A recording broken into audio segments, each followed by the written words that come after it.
Hey everyone, welcome to another episode of the Florida Sound Archive podcast. I'm your host, Jeff Kaiser. And for today's episode, I have a very special guest here with me. Let's welcome in Chris Lelugas. He is the former owner of Starcrunch Records that was out of Miami, Florida. Chris, welcome in. Well, thank you. Nice to be here. It's good to have you. I feel like this was a long time coming. We've been talking about having you on the podcast. I'm a big fan of a lot of the records Starcrunch has put out. I had Great. some Starcrunch alumni on the podcast and Creamy Yep. Electric Santa. So I know you're close with them. So it's great to have you on so we can hear the story of Starcrunch. Well, good. I'm happy to tell All it. right, good deal. So let's kind of go back to the early days for you. Where'd you grow up? So I was born in Pontiac, Illinois, in Central Illinois, and then when my parents split up, we moved back to Chicago. And my dad lived on the south side, and my mom in the southwest suburbs. So from like three to through high school, I lived in the Chicago area. Nice. So at what point did you migrate to Florida where the climate was a tad bit warmer than it probably was in Chicago? Yeah, and that was a very nice. I mean, I grew up in Chicago, but I hate the cold. So I love the Miami weather. Knowing it was going to be 80 to 90 degrees every day and humid, and you just walk outside when it's going to be the same. But I ended up going to college at University of Miami. I knew that was a way to kind of get out of Chicago and start finding some adventure and see some different stuff. So in high school, I worked hard to get scholarships and be able to go somewhere else. And Miami seemed like a fun place to go. So I ended up there. What were you majoring when you got there?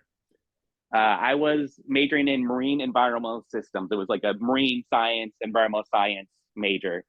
And I had the opportunity at that point. I had been working at Y&T Records. The owner at the time, Rich Uloa, was way more involved with band management. He had his record label. He had managed a few bands that had gotten signed to major labels. He wanted to concentrate on that. So I had the opportunity to buy the store, and so I dropped out, got a refund on some of my student loan money, and used that money to buy Y&T and start up Starcrunch with Mari Giodani. What did your parents think of that decision? Ah, they kind of expected it. Yeah, by that point, I think my dad, he was disappointed, but he said, I knew this was coming, and my mom was a lot more supportive, but she just kind of rolled with it. I'd been, I'd been not as happy with the program and realized that I wasn't going to be able to make much money until I went on and got my master's, and it was all far down the road. They knew I was really into music at that point. I had been DJing at WVUM. I'd been working at record stores since I was 15. My main love, my main interest was music. So I don't think it shocked anybody that much. Now, I know there were other record stores and places you can go around town. What was it about Y&T that was so special to you? Vinyl, lots of vinyl, and then just that hard to find stuff. And they had a lot of cool people working there that were able to. I was always searching out new music. So there's a lot of people working there that were willing to share what they knew with me. And I could walk in and not have any idea what to buy and walk out with a couple of things that I loved listening to. So that was just that love of music, and people are also were involved in the music scene. I took a big interest in the local music, and knowing that I'd be able to learn more about that and find out more about shows and have more people to hang out with, that type of stuff. So that was pretty fun. Let's talk about that for a moment because Y&T was known for their in-stores. A lot of local Mm-hmm. bands played there. What memories do you have of seeing some bands play at Y&T? Uh, Broken Talent did a reunion show. Band that was long gone by the time I got to Miami, and that was a lot of fun. I hadn't met those guys before, so being able to watch them play a set, being able to get to talk to them a little bit about the past was kind of cool. And then one I really remember, it was absolutely absurd. Floor was going to do an in-store. They Anthony from Floor refused to play without their smoke machine though. And so, we had to move some stuff around. And then in this small little space, just smoke all over where nobody can see anything. I was like, Anthony, come on, man, we don't need to do that. He's like, nope, we won't play without the smoke. So that was a really fun show, but that was pretty absurd. Sounds like that was a lot of fun. And Yeah, so WVUM, you also said you DJ'd for. yeah. How'd you I how'd you get that gig? just when I started going to UM, found out they had a station, applied to get on the radio. Had to wait till my second semester. And with my roommate, we did a 4 a.m. to 7 a.m. show. And then the next semester, we were able to move up to the 1 a.m. to 4 a.m. slot. And at that point, I started getting into just knowing the other DJs at the station. I got to know the people doing the punk show and the person doing the local show. And at that time with VUM, when people graduated, you could kind of hook up with them and start almost interning with them and learning the ropes with their show and then take it over. So I ended up taking over both of those shows. And once I started doing the local music show, like I really took it to heart, finding, whatever releases local bands had, getting their demos and putting those on carts so we could listen to them. I started doing the weekly concert calendar every week. I'd contact all the clubs, get the list together, record it, and get it, into the studio to play. And I also started going out to see bands a whole lot more, just to be able to support them. And that was a big thing for. Let me get my Apple out of the way here. That was a big thing for me, was to be able to promote the local venues, the local bands opening for touring acts, the local bands doing their own shows and releases, and that was a great time. Did it for like 5 or 6 years, and at the end, Glenn Richards, who had been he hosted a local show on I think it was at the time.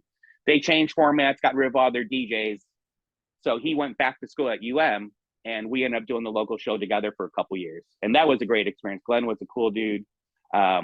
We came from different spectrums, so we're able to share with each other, and that was a really solid period of DJing with us. Can you remember some of the local music you were playing at that time? One of my favorite ones was Chocolate Grasshopper, the Great Compromiser. I know you just interviewed them a little bit back. That stood out. I didn't know who they were. They were not around when I got down there, but man, oh man, I love that song. Quit was really big at the time. I loved playing Load, Cavity. I mean, this is when bands like Marilyn Manson were getting big too. So before they signed, they were one of the more popular bands on there. I played, the bands I liked a lot. I played KLS a lot. I'm trying to think of the other ones. We did a lot of interviews too. There's also bands like I Don't Know and Cell 63 and Holy Tears around at that time. Livid Kittens were real popular. So yeah, there was a lot of good stuff. It was a pretty thriving scene, a lot of bands that were doing their thing. So a lot of these bands that we're talking about, did you catch a lot of these bands playing shows across town, maybe in Miami or in Broward or in Palm Beach? Oh yeah. I mean, I was going out to shows all the time, like 5, 6, 7 days a week. If there was a show happening, I was trying to get out there. Mostly in Miami, going up to Broward sometimes. West Palm every once in a while. Didn't make too many trips up to West Palm. Tried to stay a little bit closer. All right. That's okay. Yeah, I can imagine that. I mean, being so far south, especially depending on how far in Miami you are, that could be a bit of a trek going up to Palm Beach. So thinking about some of those places, though, some of those venues that you remember going to most often, which ones come to mind, and perhaps maybe shed some light as to why that was a place you would frequent most often? I was centered around Churchill's. Churchill's was my absolute favorite place. I went there constantly. Even a lot of times when I was going to another venue, I'd stop at Churchill's first and then head on out there. It was easy to get to. You pretty much could do whatever you wanted there. Bands were able to run the door, charge if they wanted to charge, not charge if they didn't want to charge. Dave, the owner of Churchill's, let them put their own lineups together and just basically say, hey, Dave, we want to book a show on this night. As long as there was one band that he knew would draw, he was like, all right, whoever else you want. And there's just a lot of freedom there. A lot of crazy stuff happened there. We had a lot of fun in the back area where we were kind of able to do the things we did. And yeah, that was just an amazing place to be. I felt very at home and very comfortable there. I turned 21 there. I'd been going there for a couple years at that point. That was my home away from home. And I really liked the bands there. There's a lot of punk bands there, but Frank Flesher had his Thursday nights, and it was all noise bands. So I got to see bands like Harry Pussy and To Live and Shave in LA all the time. And it was just, it was very eclectic, and it wasn't always just one sound. It was, and KLS was really big with this, where they tried to have bands that didn't sound like them playing with them, and trying to, expand the audiences. Okay, well, you guys have these fans, we have these fans, so let's play together and see if we can get some cross-pollination going on. And yeah, so Churchill's was a very big part of my life, and I'm so thankful. I think that's one of the best clubs in the nation, so I'm really glad I was able to experience that. And Absolutely. That was the one place I knew about before I moved to Miami.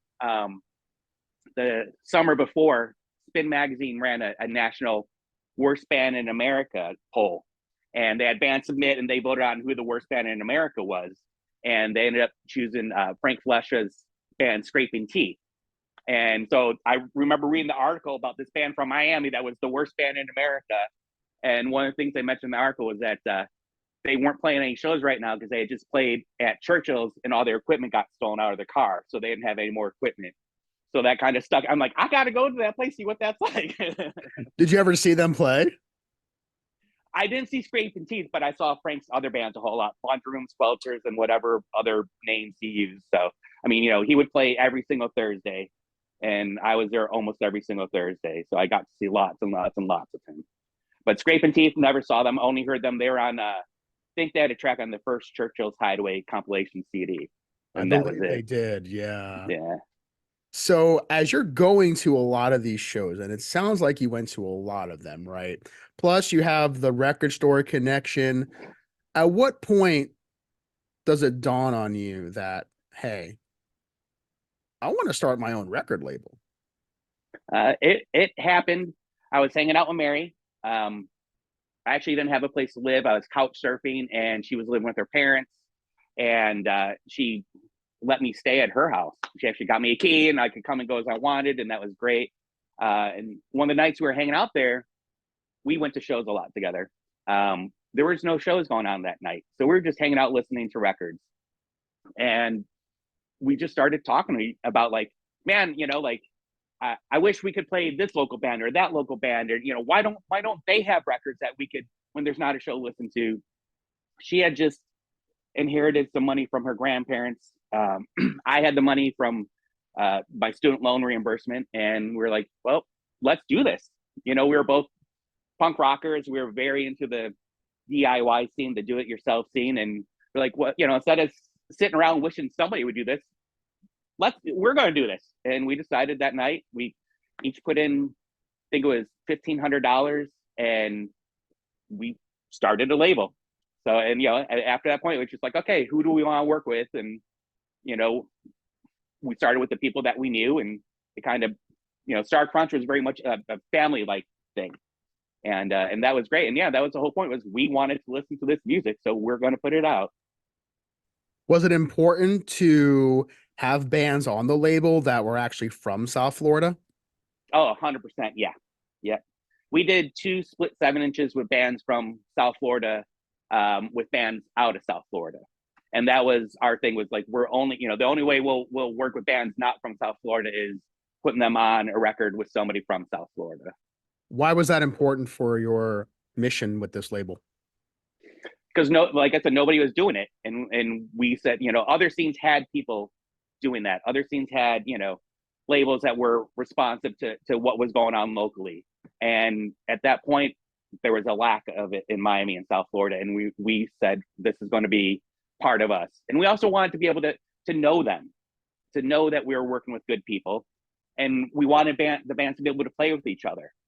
to help promote each other. And, you know, a lot of bands interbred where members would, you know, move from one band or another, or a band was going on tour and somebody from another band would go on tour with them, and they were able to help each other book tours, you know, share connections and all this stuff. So it's just kind of, you know, not quite I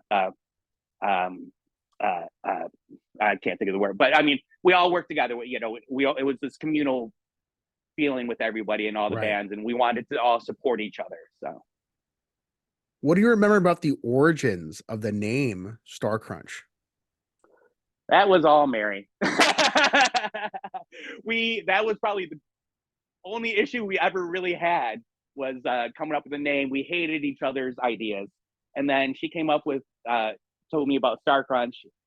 I like, to me, the imagery of, you know, like, you know, it had that kind of kill rock stars, you know, sense of like, we don't want rock stars, we want people that are, you know, into it. And I like the sound of it, agreed to it. And then I found out later that I knew Mari was a huge Man or Astroman fan. I didn't know their guitarist was named Starcrunch. I didn't know that there were these little Debbie treats named Starcrunch she used to eat when she was a kid. So like, I was like, oh man, you duped me. You didn't tell me all that. But, there you go. So Mari came up with it, and we went with it. What we did play with the name. I'm sorry. What were some of your ideas that you had that maybe did not get chosen? I don't remember. I'm sure they were horrible though. I don't, you know, so I'm cool with Starcrunch. I think it ended up being a good name. I know I had some that I thought were the best names ever, but you know, they didn't stick with me. I have no idea what it was at this point. You know, it's funny you brought up the Little Debbie cakes, because I was thinking, did it come from those? But no, it couldn't have. It couldn't have. But yes, that's interesting. So yeah. Very cool. And I don't like them. After I found out, Mari bought me one. I was like, oh yeah, I don't like this at all. But yeah, like I said, I'm still cool with the name, even though I wouldn't have probably been as into it if I knew where she got the name from. So right. So talk about how you would approach the different records that you were putting out, right? There had to start with one, right? That kind of was the first on the label. So how did you and Mari kind of come together to decide this is going to be our first release? So we wanted to be mainly a vinyl label. We were both super into vinyl collectors. But we also knew vinyl would be a little bit tougher to do at that point. So our first release was going to be the KLS CD. And Mari was really close with them. I was a really big fan of theirs and started getting to know them and like those guys a lot. They had a lot of material recorded, and it was supposed to be something that was going to be easy. And Robert wanted to keep making these changes and adding more, and we could do 82 minutes on a CD. So he's like, well, I'm going to use up 82 minutes of time then. And that took way longer than expected. So our first release ended up being Childress. And I love Childress. They were a big Churchill's band. They would always play at the end of the night. It was a two-piece, Noah Val and Shane. And their whole purpose of playing was to drive everybody out of the club. So they would come on last, and they wouldn't stop playing until everybody left. And remember one night at Churchill, God, they had to play till like 3 a.m. because people were so into it at that point. They played all their songs 2 or 3 times. They switched instruments and did it again. They started doing covers. They were doing everything they could do to be obnoxious to make people leave. And people were still hanging out and loving it. So I was a big fan of theirs. They had recorded actually with Frank Palestra. They had 3 tracks ready to go. And we're like, all right, you guys are going to be first. You're ready to go. And we put out their 7-inch first. That we pressed 500 copies. I probably still have 300. So that did not go over too well. We also had issues with the cover. We didn't know what we were doing. We just started, hey, we're running a record label. All right. There wasn't really internet to go and look up and research how to do this. Basically read some zines and, tried to figure it out. So the cover work that they submitted, gorgeous cover art, full color. We didn't understand that full color meant expensive. So we could not have the covers pressed. We had a friend, John Lopez, who worked at Kinko's, who would run off like 20 copies full color covers for us whenever he could, and that wasn't often, and because we weren't paying him for it. But we probably only got 120 covers total for that. But so I have a lot of copies of the record left without copies of the cover. Wow. But I still love that. I still love that record. But yeah, just people, it didn't sell well. They didn't really tour. Right. They, they weren't a huge draw. The people that loved them, and I still think that should have done that. But I think it's a great record. I do like it. Yeah. But to your point, most people may not remember Chill Dress unless maybe they were going to some of those shows at Churchill's back then. So thinking about some other bands that were on the label, Los Canadians is another one that I'm a big fan of. So what made you decide to ensure that they had a release on Starcrunch? Same thing. They were alive. They were absolutely amazing. I was living at the Punk House with Buddha and Ivy at the time, and so was close with them, knew them well. Timmy actually, at the second Punk House we lived at, he had this little shack in the yard, like a mother-in-law unit or whatever. So he was living there, and then Scott Crack Rock was nearby. He was always around, but they were just great people, and God, they were so good live. One of the best live bands I've seen. Ivy's vocals were amazing, but they were just a super tight band. They were a lot of fun. And yeah, and that was one that we're like, how could these guys not have a release? How is there absolutely no music out by them when they really, had something special going on? So that was an easy choice to do them. We did the Kids Are All Root 7-inch, and then they were one of the bands that we did a split with out of Florida band. It was with Black Fork from Berkeley, and that was another great recording too. I do enjoy both of those releases. They're both pretty solid. Another band also that I'm a huge fan of that Starcrunch put out is Stun Guns. So was that a band that you saw live that you said to yourself, we need to put them out on our label too? How did that connection come about? Yeah, so I really like those guys. And they would play a lot live. Some of their shows were great, some weren't. So Mary came up to me one day. She's like, yeah, I want to put out a Stun Guns record. I'm like, I kind of want to hear the recording to make sure like what they're recording is the good stuff. And Mary just kind of pushed it through. She's like, no, I really want to do this. And I was like, okay, that's fine. We'll just go ahead and do it. And then when I finally did hear the recording, I was like, oh my God, this is even better than I thought it could be. That was a huge surprise because it sounded amazing. 3 great songs. That release though was a huge pain in the ass. We got back multiple test pressings with issues. One, the volume went to like half in the middle of a song. Another one, they left one of the tracks off the 7-inch. There's I think 3 or 4 times we got it back, and we were trying to get them done before they went on tour, and it just kept getting pushed back and pushed back and pushed back. So they're going on, it wasn't a long tour. It's like a month and a half or something. We ended up having to send out batches of some of the crappy test press just so that they had something. And then finally, they were a couple weeks on the tour when we got the records back. So I had to put them together and ship them. I forget where they were at the time, but we shipped them off to one of their stops. That was a big hassle. And when it finally did come out, so the A side is Hitman, great track. And the cover is Chuck Loose actually did the covers. One of the first things he did. It's gotten a lot better because that's not the prettiest cover. But it's a picture from an old gangster book of somebody that got shot and is laying on the table.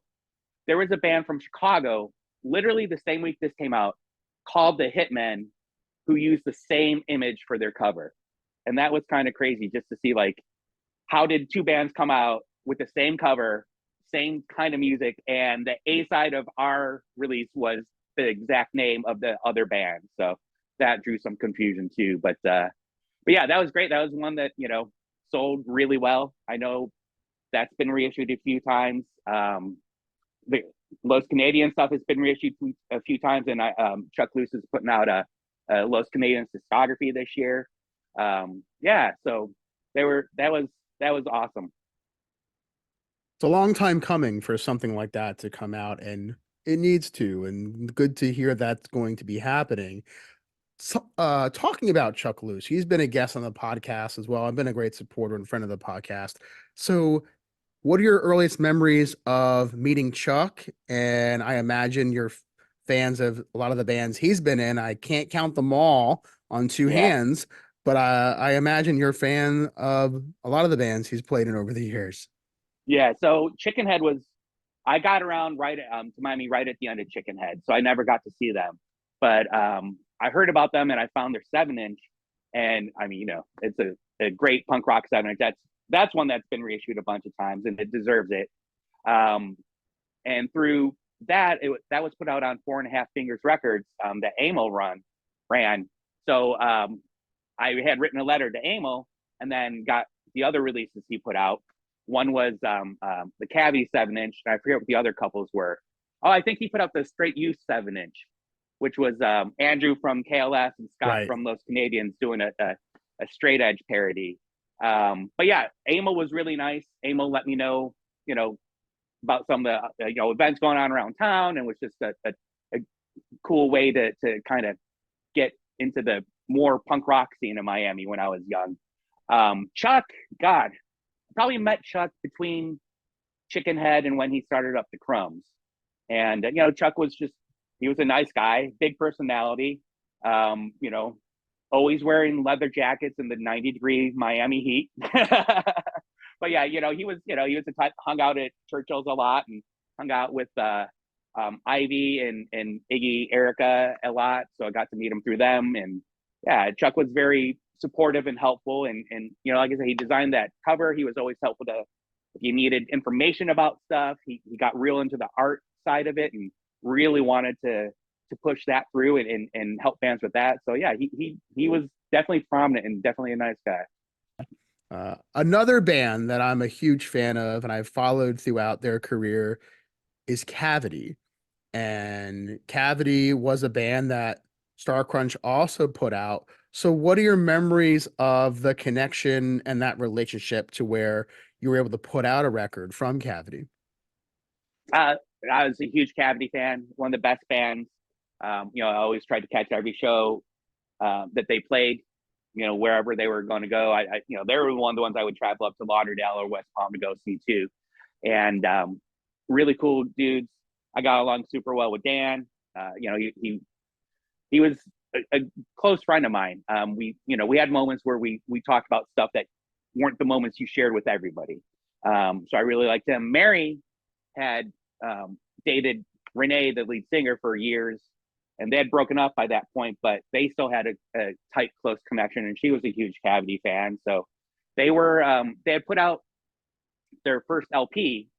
Dan and Luis Barrera put it out on their own label, Human Abjection, one of the greatest albums ever. Anybody that hasn't heard it should go check that out right now. They were getting more popular. They ended up working with, Pushead and Frank Kozik and that. So I would have loved to put out more by them. They just didn't have more tracks available at the time. So we got one track, which actually has samples on it. It doesn't even have Renee doing the vocals, but it's a pretty fun track. And we ended up doing that as a split with this band, Daisy Cutter from New Jersey. And that was one of Mari's choices. So I like it. It's not my favorite thing. That was Mari's thing. And that was the first time we ever had to, Daisy Cutter sent us one track. We did not like that at all. And our whole thing was, we're working with the bands. We're not going to have creative control.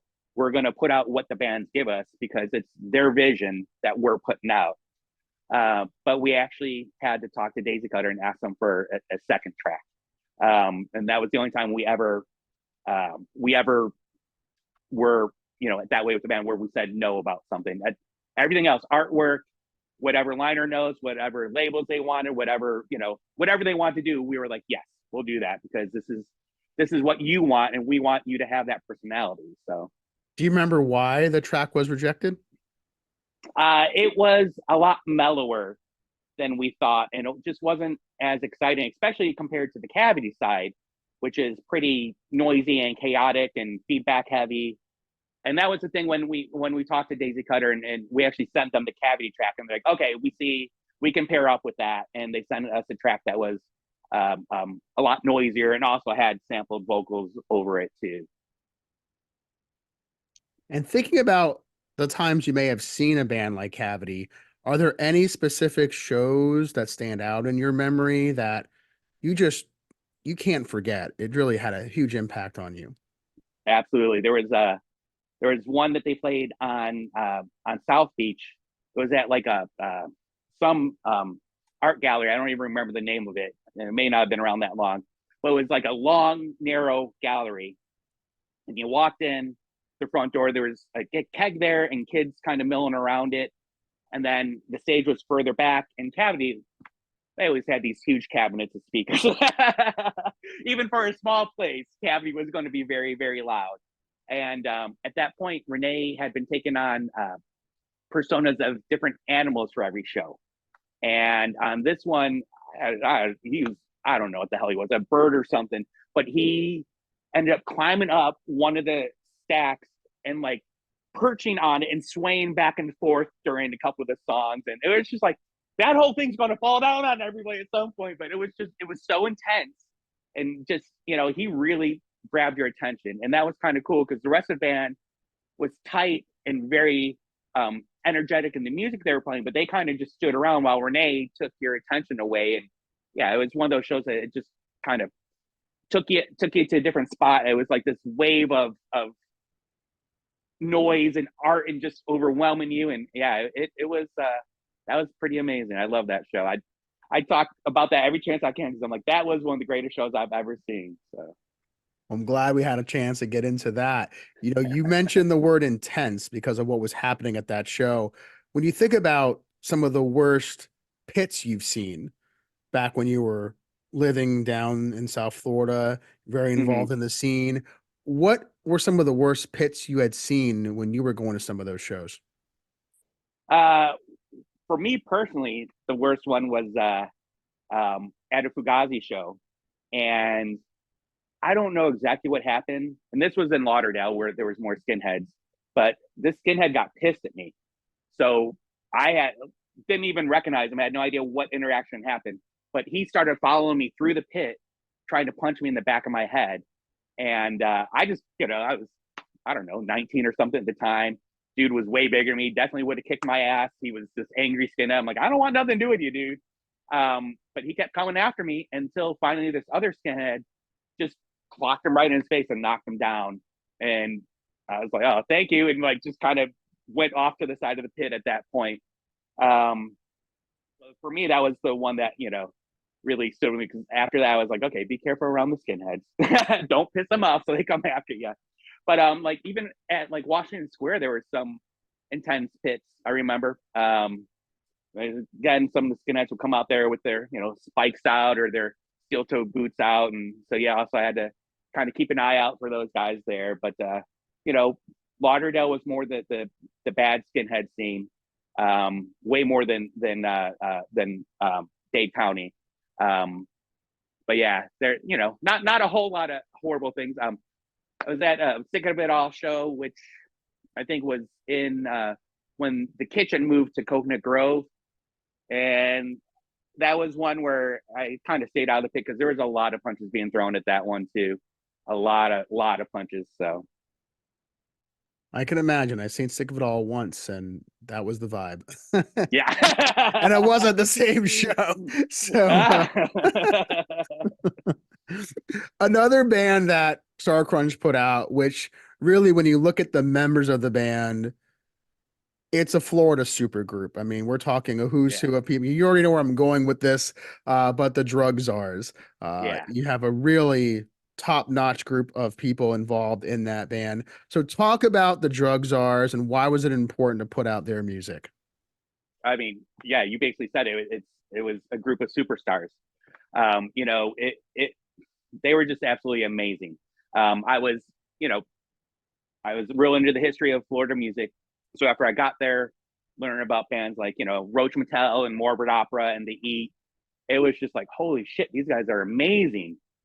And especially The Eat, like at that point, they had their 2 7-inches, two 7-inches and a tape out, but they hadn't been repressed. They had this kind of semi-legendary status where not a lot of people knew about them, but I think it was the Killed by Death #2 compilation that had one of their tracks and actually used their 7-inch artwork for the cover of the album, and that started to get them a little more noticed. But there was, their 7-inches were selling for like $400, $500 at that point, and absolute just legendary in that sense. So I love them. When I got to meet Mike and Chris Cotty, Mike O'Brien and Chris Cotty, such nice guys, like really, really super cool dudes. I got to know Jeff Hodap from More Browber and Roach Motel, and his wife Lisa, who wasn't in the band, but again, just incredibly nice people. You could just hang out with them and everything was cool. And then you could ask them questions and about stories, and you're like, oh my God, you got to experience that. And like, and then, so it was Chris Cotty, Mike O'Brien, Jeff Hodap, and then Buddha, who played with every single band that was on Starcrunch besides Childress at some point. Buddha's been on, I don't know, more than 50 releases. He was the type of dude that could just pick up a song like immediately, one of those musical geniuses where you're just like, how can you figure that out that quick? And amazing guitarist. So yeah, I was just in awe of those 4 people as individuals. And the fact that they wanted to do a band together, I was like, okay, let me get involved in this. And like, I was also trying to get to a point where I had a vision for so just to back up slightly here, there was a point where Mary left Starcrunch, and so I started running it all myself. And one of the visions I had was being able to reissue classic Florida like discographies. So I really wanted to put out an Eat discography, and I really wanted to put out a Roach Motel discography and a Morbid Opera discography. So I'd already talked to those guys about that stuff. I just didn't have the money to put out I want to do them nice, like, gatefolds, full, LPs. And, but yeah, they're like, well, you want to do a Drug Czars segment? Absolutely, I do. Yeah. And I think that's amazing. I think that's also one. I didn't sell out. The only 2 albums I didn't sell out of were the Drug Czars and the Childress. And especially the Drug Czars, I can't believe that I still have copies of that. Like, I just think people have been sleeping on that for 25 years now. I agree. And, I want to get to 2 things that you shared. The first one was, you mentioned that you had some hopes of maybe putting out some of these discographies more in the LP format, because really you look at the discography of Starcrunch, it's really mostly all 7-inches, right? Yeah. So Yep. was there any reason, was that more of like a cost situation, or any reason why you weren't putting out some LPs, maybe a 10-inch along with the 7-inches? Yeah, the LPs cost more. The bands we were working with at that point didn't have, outside of KLS, who had, we put the CD out by, the other bands didn't have enough recorded material to do a full album. There was going to be one 10-inch that was canceled. I was going to put out a Jack Off Jill 10-inch, and they recorded it. Marilyn Manson actually produced it, played guitar on it. We got to a point of sending it off to get mastered. It got actually rejected from a couple places. From some of the lyrics on there, they refused to master it. Finally got it mastered, sent it off to pressing plant. I got the test pressings back, and we're getting ready to go with it. And one of my big things was I wanted all the bands to treat this as a real release and not use it as a demo, as a stepping stone to get signed to a major label. I wanted the bands to tour. I want them to support each other. And word got back that that one of the girls in the band had been talking to major labels and saying, we have a demo coming out soon. I'll send it to you and all that stuff. So that created a little bit of a riff, and we canceled that project. But that was going to be our first 10-inch because they had enough songs to actually put out a full 10-inch. So. And I don't care what anybody says, but I'm a fan of the 10-inch record. I know it gets a lot of hate, but I like the 10-inch record. So, so because you were really close to having that release from a band like Jack Off Jill, clearly there had to be some appreciation for their music. So Oh what yeah. do you remember about seeing them play shows? They were another band that I tried to go to all their shows. They played mostly in Lauderdale. But yeah, they were excellent. I loved those guys. I had a lot of fun at their shows. Jessica was really entertaining on stage. They were one of the bands that I would always go hang out with backstage because I just liked them as people. Um, I was super involved with them up to that point where we had that split. But yeah, they were they were engaging on stage. Um, Jessica was always found something to kind of concentrate on for that show. And I mean, she would use props sometimes, and she just she had the different colored dreads in her hair and the baby doll dresses, which her stupid ex-boyfriend ended up stealing her entire look when he joined Marilyn Manson. That was ridiculous. He literally got the call one weekend to come join Marilyn Manson and went straight to her closet, took her extensions, took her baby doll dresses, and went and started touring with them. So he was an abusive asshole. I hate that guy. So I'm still really against him about all that stuff. But Jessica deserved a lot more credit because I think after that point, people thought she and Jack Off Jewel were more of a Marilyn Manson knockoff when they were actually the ones that kind of created this image and were doing their own thing. They weren't trying to be somebody else. At that point, did you have resentment towards a band like Marilyn Manson, or were you still going out to see them play back in that time period? Yeah, I no, they did a lot of stuff that I wasn't a big fan of. The first time I saw them, they opened for King Missile at Washington Square to about 20 people. And then they finished and about 10 people left. So there was like 10 of us there to sing King Missile. But yeah, they were a band that I knew some of those guys. I didn't know them real well. I was tight with one of their managers.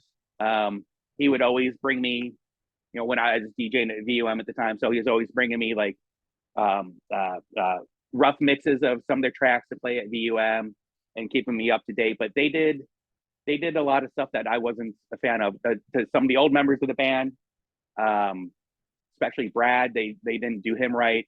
They weren't real cool to the rest of the scene. They would take ideas from other bands and implement them in their own band. So yeah, I did have a lot of resentment towards them. And yeah, definitely didn't go see them anymore.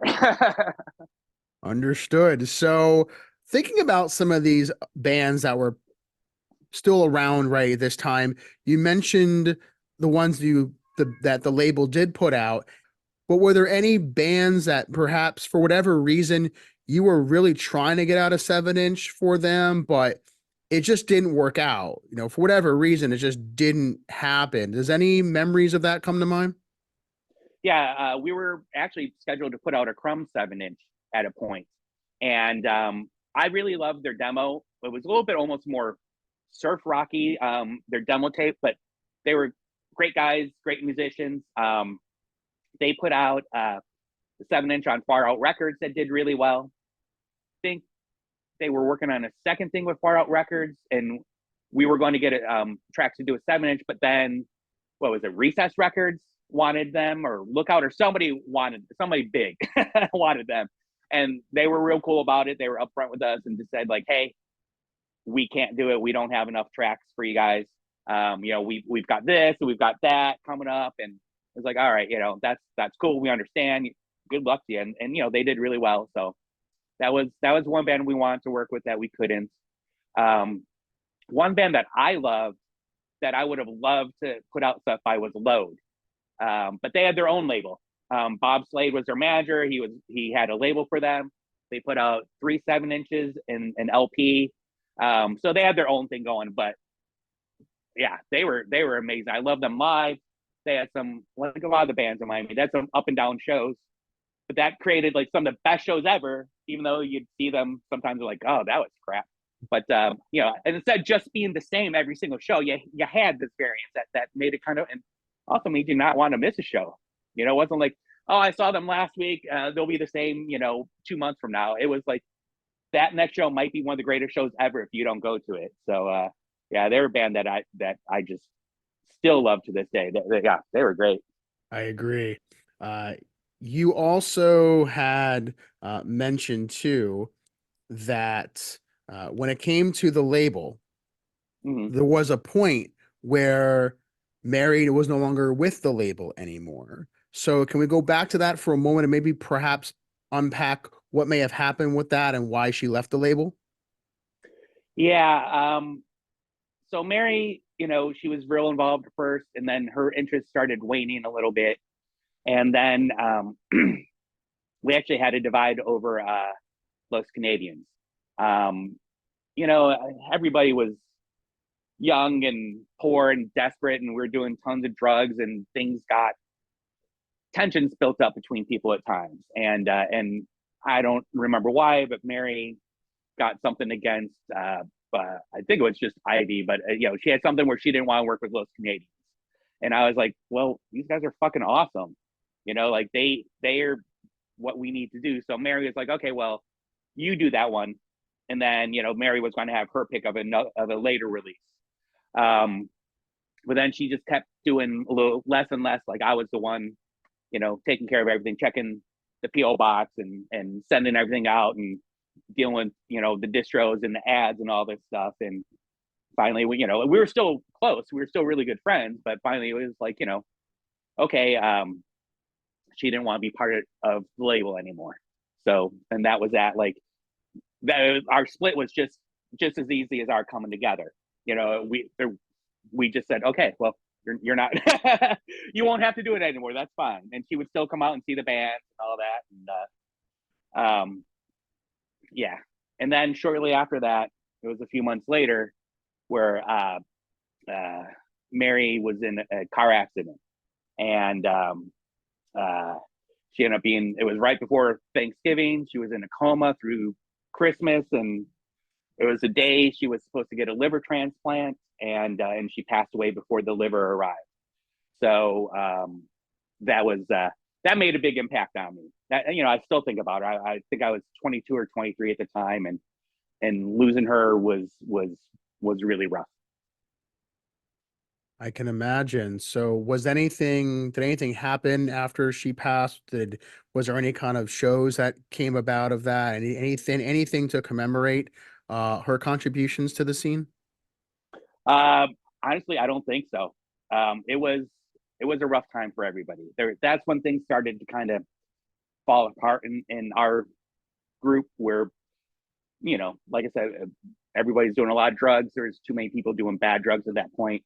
There was a lot of tensions rising, and just you know that was the start. So I don't know how much you know this, but at a point there was this exodus of the scene I was in from Miami. Uh, Over the course of 2 years, honest to God, there had to be 50 people that were like daily involved in that tight scene of ours that moved out of Florida and spread around the country. And then when I moved to the Bay Area, it was crazy that like 15 years later, so many people ended up out there. Like you'd go to a show, and I could see 20, 25 people that I used to see daily in Miami going to that show. But yeah, that was a little bit of a rough period, and yeah, we lost that year. We lost several friends, and that really kind of changed the tone a little bit for us. How much longer after that did the label go on for? Um, there was probably so Mary, like I said, she started fading away with the Canadian stuff. Um, we did the Canadian 7-inch, the Cavity Daisy Cutter, the Canadian's Black Fork 7-inch, and I think she ended up leaving the label after that, before the KLS 7-inch and before the Drugs R 7-inch came out. And those would have been the last two things that came out. And basically just we were running the label not to really make a profit. We kept everything as cheap as we could. We sold our 7-inches cheap. We, to distribute through the mail to distributors, gave copies away just to get the bands known. So we weren't at that point, I wasn't generating a lot of income from the label. And basically the money we had put into it at the beginning was all the money we put into it. And that just kind of ran out at a point. Yeah, I typically find that, a lot of labels back then who were kind of homegrown like yours, right? Very grassroots kind of related, uh, typically don't make a ton of money. It's if you break Yeah, even, you're one of the lucky ones. But usually it's more of this labor of love of just being able to release, as you said earlier, how has what a band like Los Canadians, how do they not have anything out that you can yeah. actually have and purchase and what have you? So it's important, to think, kind of look back and to look back on some of those moments. So when the label was coming to an end, what was that like for you? Because this was something that you really were involved with. This is a very important part of your life. So what was that like for you when the label finally came to an end? I mean, that was a rough period. I was pretty depressed around that time. You know, um, Y&T had moved to its final location. Um, I was having competition from the Virgin Megastore opened up, and then Best Buy opened up nearby. Um, Best Buy was undercutting my prices on everything. Um, the internet started coming around. I started losing sales. I had people that would come to my store because I kind of moved more towards at that point, since I couldn't compete with CDs in the mainstream, just cost wise. For my distributors, I was paying more than other stores were selling those for. So if I made $1, my price was still higher than we could go elsewhere. So I moved a little bit more towards collectibles and the hard to find. I kind of specialized in albums that had less than 1,000 pressings. I'm like, I'm going to seek out this stuff. And then the internet came around, and what I had kind of built up to be my main income at that point, I started to lose some of that to the internet, and even to the point where people would come in and see something like, oh my god, this is amazing, I didn't know this came out. Well, I'm gonna go home and order it on the internet. I'm like, wow, come on, help me out. So but yeah, so I was getting, I was struggling from all those ends. Y&T, I wasn't making a lot of money. I was having a hard time keeping that going. I didn't have money for Starcrunch. My student loans wanted me to start paying them back, which I hadn't done at that point.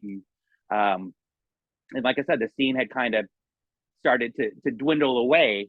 And at that point, when I lost my lease for where Y&T was, the landlord, we were supposed to re-up the lease, and the landlord decided that he was going to sell the property and have it turned into a parking lot. And I'm like, I can't afford to move again, because every time you move the store, there's a little bit of time where you don't get your clientele moving with you. You got to let everybody know and all that, and wait for that to build back up. And and at that point, I was just kind of needed to get out of Miami because I was going crazy. So I moved to North Carolina, and that was basically right after Y&T closed, and when I decided I couldn't. I still had the Starcrunch stuff and was trying to sell it, but I was like, I can't put anything else out. I just can't afford it. So Right. yeah, that was a rough time. I went through years of depression. It was a lot of fun what happened, and then it was kind of like get caught up, and that was definitely rough. Mari's death really saddened me, and like I said, we had some other people that we lost around that time that really saddened me, and it was just a rough time. Yeah, I can imagine that was an opportunity for you to perhaps go elsewhere. As you said, you moved out to North Carolina, so Mm-hmm. perhaps more of a fresh start to move somewhere else. Do you remember like the last day or that last time where you were down in Miami, maybe the last band that you saw play live, or perhaps the last local record you picked up down there? Do you remember any of those moments? I know one of the last bands that played at Y&T was Cavity did a show there, and that was an awesome show. I'm sure Churchill's was the last place I went to. When I left, I actually took um, they have a well, here, let's see, I could probably show you, but that woodpecker sign here came from Churchill's. So I was like, when I was leaving, I took that as a memento, because I always looked at that sign when I was hanging out there. I'm like, I need a little memory, and I'm sure Churchill's was the last place I was at. I don't remember the shows and all that, but yeah, it was. I said my goodbyes to everything, and I stayed in touch with a lot of people. But like I said, a lot of people had moved on by that point too. So it wasn't, I wasn't the first by any means to leave, and there was just a change in the guards, which I know the Miami scene had gone through a few times. Like it's a weird cyclical music scene there where things would build up and then things would kind of fall off, and then the scene would kind of build up again and fall off again. It went through, Eat were in one of those cycles, and More Berdopper was in one of those cycles, and yeah, it just kind of seemed to be happening in Miami. Right. Yeah. I want you to also think about too for a moment when you found out the news that Churchill's, this place that you kind of grew up with in a way in your late teen years and your 20s and so on, when you hear that this mecca of all things local music from South Florida is going to be gone, what was your reaction when you got that news? It had changed a lot in the time that I had left, and and I'd gone back there a couple of times after I moved away, and it wasn't quite the same place. Like Dave Daniels had passed away, it had a new owner, it got cleaner, it got more legit. It wasn't quite the same feel. So like I have I have that nostalgia for it, but I also know it wasn't quite the same place. And like when you go to other places, like the first time when I was living in LA and I went to the whiskey, I was like, oh, this isn't anywhere near as cool as I've always thought it was. And I think Churchill's had kind of gone through that same thing. Like when you hit a certain level, it changes from when it's just this like seedy underground type of place. And so, it's, it's always a part of me. Like Churchill's is, I still think about it. I have lots of memories. I mean, hell, you could go there and hang out and do your laundry because they had free access to free laundry there. Like what kind of club has stuff like that? And when I was underage, I would go there and the bartender Tracy, which nobody knew why she worked there, gorgeous lady, really nice.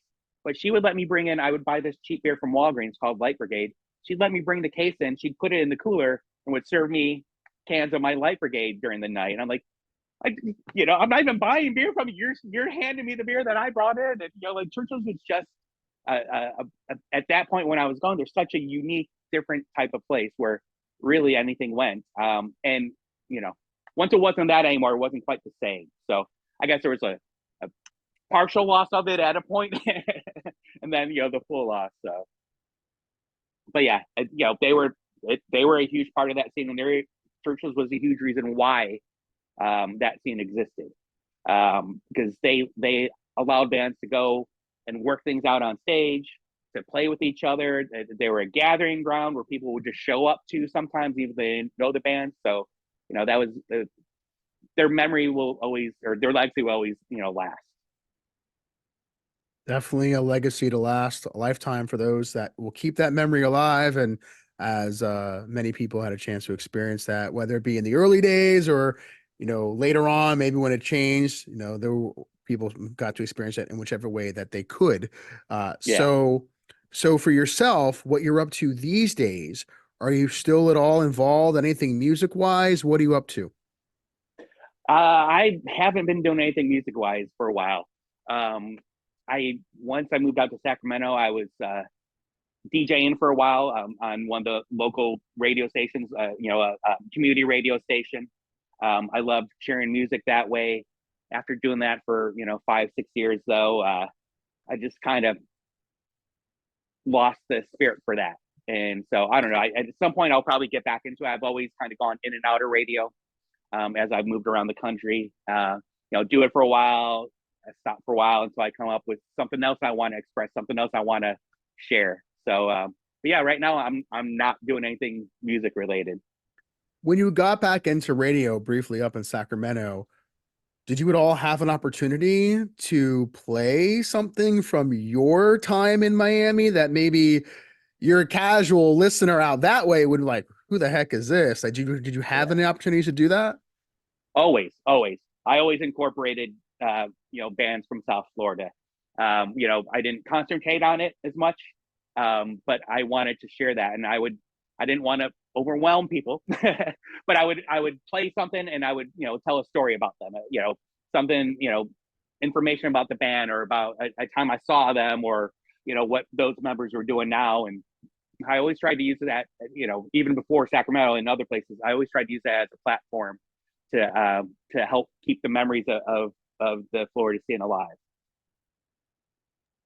That's great to hear. And I imagine that you played some good stuff because I like to kind of think in my head, it's only good stuff. So- Yeah, yeah. I mean, you know, and like Miami, like even some of the lesser bands had, you know, like a band like Drive Choir. You know, King of the World is one of the greatest tracks, you know, ever recorded. You know, you had the Holy Terrors with a song like Cigarettello. That's just an absolutely amazing track. And, you know, like even the bands I didn't work with, there was still some amazing music that came out from people around that time. That, you know, I mean, who knows Drive Choir, but like I said, that's one of the greatest songs ever. So, I agree. And I guess it gets on one hand, it's nice to get a chance to experience those bands firsthand, or you were close enough to where it was more accessible to you versus someone that may have been out west in, let's say, Sacramento, right? yeah, So, but yeah. Well, and that was the big thing with Miami too, is it's, you know, it's a long drive from anywhere to Miami. You know, you're, you know, what, Gainesville is 6 hours away and Atlanta's 12 hours away. So for a band to tour down to Miami, especially like, you know, an indie band, a smaller band, it was a couple of days worth of travel time. You know, if you played Gainesville on the way down and then Atlanta on the way up, you still spent like 3 4 days in Florida playing two shows. And shows in Miami didn't pay real well. So they usually couldn't get gas money to get to the next show. And that kind of led to like an isolated community in South Florida. And I think that also led to why there wasn't a specific Miami sound, because everybody just kind of did their own thing. And, you know, that was one of the things I really appreciated about it. Like, but it also kept the bands from Miami from being known. You know, when bands from Miami would tour, they would do well on their tours. They'd meet a lot of people who are like, oh my God, you guys are amazing and all that. But the name didn't get out there real far. You know, we had for a while we had the Rational Enquirer, that was a zine based in Miami that got national distribution. I think they only put out like 6 7 issues though before they folded. And you know, like we didn't get the attention from Maximum Rock and Roll. You know, I know Chuck did a couple scene reports for them, and we'd get reviews in there, but they didn't concentrate on Miami. You know, we didn't get the exposure in you know, Punk Planet, which was based more on the East Coast and you know, DC, New York related stuff. They talked about all that type of stuff, and there was nobody that had that voice that was talking about the Miami scene, and it felt very isolated from even the rest of the punk community around the country. So, but yeah. yeah, if they got the attention, I think everybody would still be referring to them as, you know, one of those great scenes from, you know, this era and stuff like that. So. Right. And I think a lot of the documentaries that have come out over the years that focus a lot on punk and hardcore style of music, very, very rarely, if at all, is a Florida band even mentioned. Yep. And it's wild because when you know the lineage of bands going back to probably the very first ones that started in like 79, 80, all the way up to 80s, 90s, early 2000s, it's wild that there hasn't been many bands that are mentioned in a lot of those documentaries. Yeah. Yeah. And, you know, we had Jeff Lemlich did, you know, a book documenting the, you know, pre-punk years in Miami that did really well. And, you know, bands like the Montels and the Evil, and that were great bands. They got some recognition from that, but we didn't have anybody, you know, like when I read Please Kill Me about the New York scene, like why don't we have this attention to Miami? There was as much craziness, as much creativity, as much amazing music as that New York scene, but nobody documented it in that way. We don't have, I know after you interviewed Jeff Hodap, I know him and Priya were talking about trying to find archival footage of bands playing in Miami. but there's not much out there. Nobody was filming it at the time. We had a handful of people photographing the scene, but not a whole lot. And yeah, it's just there's a lot of lost times there that should have gotten the attention and didn't. It's one of those situations where if you could time travel, you would go back and you would be the one who would capture Yeah, as much as yeah, you could. Because back then, I think for a lot of us, it wasn't on the radar. It was kind of one of those living in the moments. And yeah, we kept yeah, some stuff and you hang on to things, especially running a label, right? You pick up probably more stuff than maybe your average person could. But again, capturing all those little details and things yeah, didn't happen for most of us. yeah, yeah. And exactly like you said, was being in the moment and not thinking of it in terms of the legacy and all that. But outside of the couple of people that were taking photographs, I wish there was a lot more. Wish we recorded more. Right. Like we could have always hooked up a recorder up to the soundboard at Churchill's.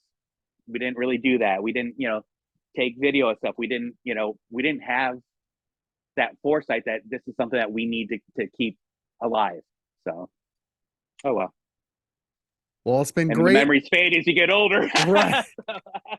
Definitely. Of course. That's why it's important, I feel like, to have these kinds of conversations so that way we can document them and through your lens, because your experience is going to be different than others' experiences. And it's why I thought it was important to have you on the podcast to share your story, talking about the history of Starcrunch, a lot of the things you got a chance to experience firsthand, being that DJ at WVUM, YNT, all the shows you had to get a chance to experience.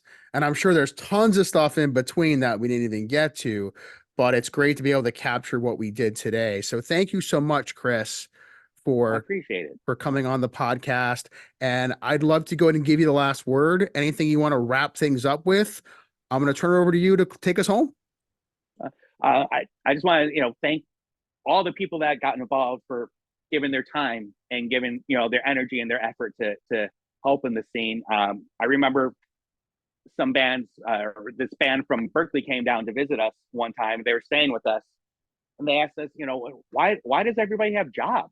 Why do you guys like go to work? And we're like, what do you mean? They're like, well, we play one show at Gilman Street, and we could pay our rent for the month. And we're like, yeah, we can't do that. The bands were playing for free most of the time, and recording their stuff for cheap. There's a good amount of studios there that were helping out the bands, and there was a Space Cadet Records that had a cheap rehearsal space, and like everybody involved wasn't doing it to make money off of the scene. Everybody was doing it out of their passion and their love for the scene, and I appreciate that. And there were so many kind and nice people involved in the scene that that helped me out a lot, and just we're there to be supportive and to help things, and that's I'm so thankful for all that stuff, and I'm so appreciative that I got to experience this and have these lifelong memories of some of the best music I've ever seen and some of the best experiences I've had. So I think Miami was special, not just for